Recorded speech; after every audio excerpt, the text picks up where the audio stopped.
Hello everyone, स्वागत है आप सभी का आपके अपने ही यूट्यूब चैनल शिक्षा मंथन बाय विकास सर पर। दोस्त, आज की इस वीडियो में मैं फिर से एक नई स्टोरी, एक मोरल स्टोरी, एक इंटरेस्टिंग स्टोरी को लेकर आया हूँ। इसके माध्यम से मैं आप सभी को इंग्लिश के ग्रामर रूल्स को, वोकैब को तथा इंग्लिश प्रोनाउंसिएशंस को, इंग्लिश सेंटेंस का हिंदी में अनुवाद करके बताने वाला हूं। तो आप सभी इस वीडियो को लास्ट तक ज़रूर देखिए। यदि आपको इंग्लिश सीखना है तो आप अपना वर्ड कलेक्शन को बनाइए। आप इंग्लिश को बहुत आसानी तरीके से सीख सकते हैं। और आप इसमें क्या करेंगे तो आपको ध्यान देना है, जो भी वर्ड आपको नहीं आता है, जो भी ग्रामर रूल्स आपको नहीं आता है, वो कॉपी में आप नोट करेंगे ताकि आपको बाद में रिवीजन करने में आसानी हो। चलिए शुरू करते हैं बिना देरी किए हुए। सबसे पहले स्टोरी का टाइटल, उसके बाद स्टोरी को रीड करेंगे। देखिए टाइटल को देख लेते हैं क्या लिखा हुआ है। टाइटल लिखा हुआ है द इनसैसिबल डॉग। देखिए इनसैसिबल का क्या मतलब होता है। इनसैसिबल का मतलब होता है लालची। डॉग यानी कि कुत्ता, तो क्या इसका हिंदी हो जाएगा लालची कुत्ता।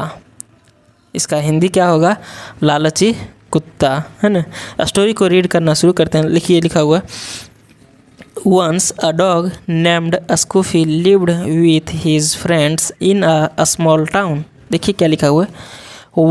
once यानी कि एक बार, अ डॉग एक कुत्ता, नेम्ड नाम की, स्कूफी नाम की एक कुत्ता, लिव्ड रहता था, विथ हीज फ्रेंड्स, विथ यानी कि से, हीज अपने, फ्रेंड्स दोस्तों, अपने दोस्तों के साथ, इन मैं, एक, स्मॉल टाउन मतलब छोटा शहर में। एक कुत्ता, एक स्कूफी नाम का कुत्ता अपने दोस्तों के साथ रहता था एक छोटा सा शहर में। He ate whatever he wanted to eat। देखो want मतलब होता है चाहना। वह चाहता था, वह खाना चाहता था, जो कुछ भी वह खाता था। वह जो कुछ भी खाना चाहता था खाता था। एंड यानी कि और, स्लेप्ट, देखो स्लीप मतलब होता है सोना, स्लेप्ट जो है सो वर्ब की सेकंड फॉर्म है। एंड स्लेप्ट और सोता था, in the shade of an oak tree. देखो शेड मतलब होता है छाया, और सोता था, कहाँ सोता था, छाया में, of an oak tree, oak tree मतलब ओक के पेड़ के छाया में सोता था। The he was enjoying his life in town. देखो द यानी कि हालांकि, ही वॉज इंजॉइंग वह आनंद ले रहा था, हीज लाइफ अपने जीवन का, इन टाउन, टाउन यानी कि शहर में, हालांकि वह अपने जीवन का आनंद ले रहा था शहर में। एट यानी कि फिर भी, एट मतलब क्या होता है फिर भी। He was not satisfied. देखो ही यानी कि वह, वाज था, नॉट नहीं, सेटिस्फाइड मतलब संतुष्ट, वह संतुष्ट नहीं था। एंड यानी कि और, always hoped to have something better than what he had। देखिए क्या कहा हुआ है, एंड यानी कि और, always hoped और हमेशा उम्मीद करता था। देखिए वर्ब की सेकंड फॉर्म है, तो हमेशा उम्मीद करता था, to have something better मतलब कुछ अच्छा होने का, then what he had जो कुछ है उससे अच्छा होने का उसने जो है सो आशा उम्मीद लगाए रखता था। One day एक दिन, when जब, his all friends were sleeping। देखिए जब his all friends उसके सारे दोस्तों, were sleeping सो गए थे। देखो सोए हुए थे या फिर सो रहे थे, सो गए थे। he woke up at midnight वह जगता है, at midnight मतलब मध्य रात को, and और, without saying anything और कुछ, देखो एनीथिंग मतलब क्या होगा, कुछ भी, बिना कुछ कहे, विदाउट मतलब के बिना, बिना कुछ कहे, टू हिज फ्रेंड्स अपने दोस्तों को, he ran away towards the city. He ran, देखो रन मतलब होता है दौड़ना भागना, ही रैन वह भागा, अवे देखो ही रैन अवे वह भाग गया, टुवार्ड्स की ओर, द सिटी मतलब शहर की ओर। वह जो है सो बिना कुछ कहे अपने दोस्त को वह शहर की ओर भाग गया। इन द सिटी शहर में, ही फाउंड देखो शहर में उसे मिला, अ हाउस एक घर, with a place in the backyard. देखो एक जो है सो पीछे की तरफ जगह के साथ, एक घर मिला पीछे के बैकयार्ड मतलब पिछवाड़े की तरफ जगह के साथ एक उसे घर मिला, वेयर जहाँ all waste food was dumped. देखियो डम्प्ड मतलब होता है फेंकना, डंप मतलब क्या होता है फेंकना, तो ऑल वेस्ट फूड मतलब सारे वेस्ट बर्बाद खाना, वाज डम्प्ड मतलब फेंका जाता था।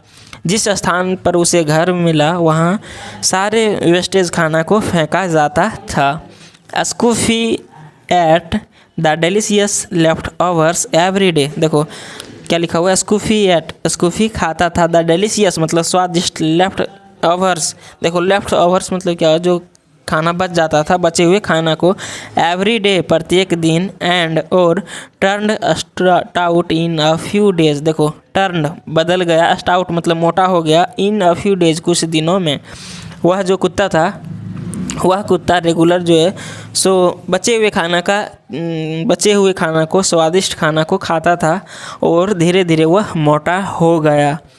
वन डे, देखो वन डे यानी कि एक दिन, the pet dogs of the house owner were roaming loose in the backyard. देखो क्या कहा गया है, द पेट डॉग्स, देखो पेट मतलब होता है पालतू, डॉग्स यानी कि कुत्ते, तो पालतू कुत्ते ऑफ द हाउस ओनर घर के मालिक का, वर रोमिंग घूम रहा था, लूज मतलब खुले में, इन द बैकयार्ड, बैकयार्ड में मतलब पीछे वाले आंगन में, एज सुन एज, देखो एज सुन एज मतलब होता है जो ही, जैसे ही, दे डिटेक्टेड स्कूफी, देखो दे डिटेक्टेड उसने देखा, उसको पता चला स्कूफी के बारे में, दे डिटेक्टेड स्कूफी उन्होंने देखा किसको, स्कूफी को, दे अटैक्ड हिम वे अटैक्ड, देखो अटैक मतलब क्या होता है हमला करना, वे हमला किया, हिम मतलब उस पर, किस पर, उस कुत्ता पर, स्कूफी पर।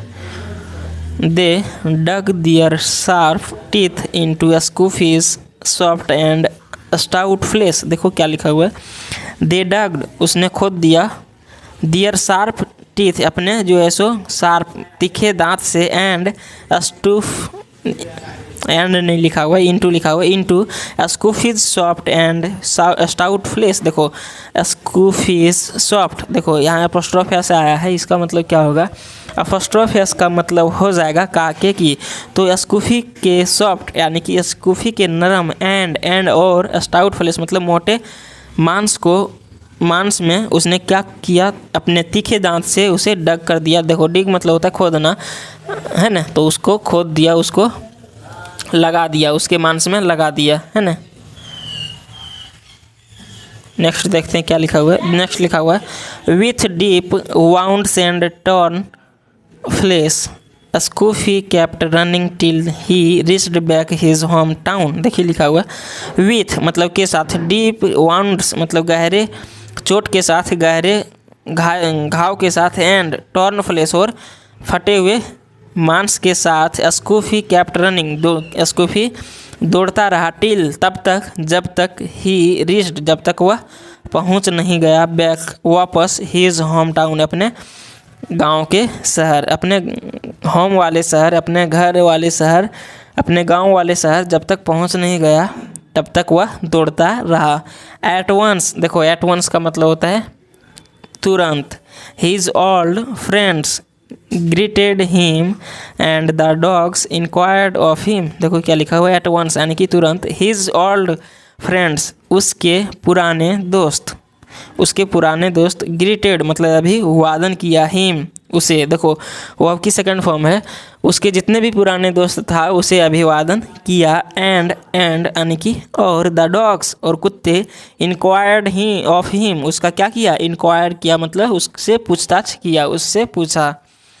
स्टूफीज ऑल फ्रेंड्स सॉ हिम, देखो स्टूफी के सारे दोस्त सॉ हिम उसे देखने लगे, एंड स्टार्टेड और शुरू कर दिए, laughing mockingly seeing his bad condition. देखो क्या लिखा हुआ है, स्टार्टेड लाफिंग मॉकिंगली सीइंग, देखो mockingly seeing his bad condition, उसके बैड मतलब बुरा होता है, कंडीशन मतलब स्थिति, उसके बुरे स्थिति को देखकर सारे हंसने लगे। स्कूफी वाज वेरी असेम्ड, देखो स्कूफी को हुआ वेरी असेम्ड मतलब होता है शर्मिंदा, स्कूफी बहुत ही शर्मिंदा हुआ, एंड यानी कि और, सेड सॉरी और मांगी टू हर फ्रेंड्स, अपने दोस्तों से उसने माफ़ी मांगी। उसे बहुत शर्मिंदा हुआ और अपने दोस्तों से उसने माफ़ी मांगी। अब देख लेते हैं इस स्टोरी का मोरल यानी कि शिक्षा। इस कहानी से हम लोगों को क्या सीख मिला। देखिए लिखा हुआ है, grass always seems greener on the other side of the fence. Fence मतलब होता है बाड़। बाड़ आप लोग समझते हैं, बाड़ मतलब होता है घेराव, है ना, जो घेरता है।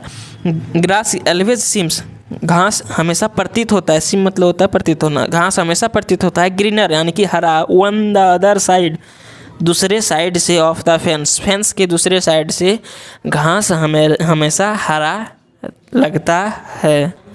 घास हमेशा हरा प्रतीत होता है। इस कहानी से हम लोगों को सीखने को मिला कि दूसरे का जो चीज़ होता है वो हमेशा हम लोगों को अच्छा लगता है और अपने वाला ख़राब लगता है ना। तो दोस्त, ये स्टोरी से आप सभी का बहुत सारा वर्ड कलेक्शन हुआ होगा, अच्छे ग्रामर रूल्स मिले होंगे। यदि इससे आपको कुछ सीखने को मिला है तो प्लीज़ चैनल को सब्सक्राइब कर दीजिए, वीडियो को लाइक कर दीजिए और वीडियो को दोस्तों के साथ शेयर कर दीजिए।